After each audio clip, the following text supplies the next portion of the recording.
Meta సంస్థను కష్టాలు వెంటాడుతున్నాయి. పిల్లల భద్రత విషయంలో అమెరికా కోర్టు మెటా సంస్థకు ఏకంగా $567 మిలియన్ అంటే మన కరెన్సీలో 4700 కోట్ల భారీ జరిమానా విధించింది.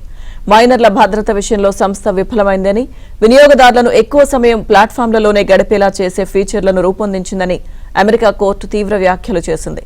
ఇటీవల భారత ప్రధాని నరేంద్ర మోదీ సెల్ఫీ వీడియోను ఫేస్బుక్ నుంచి తొలగించిన ఘటన కూడా మెటా సంస్థ ఇబ్బందులు పడుతోంది.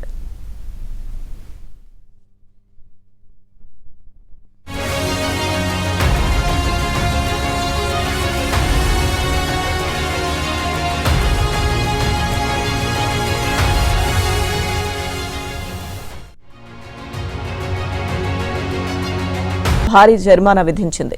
మైనర్ల భద్రత విషయంలో సంస్థ విఫలమైందని, వినియోగదారులను ఎక్కువ సమయం ప్లాట్ఫామ్లలోనే గడిపేలా చేసే ఫీచర్లను రూపొందించిందని అమెరికా కోర్టు తీవ్ర వ్యాఖ్యలు చేసింది.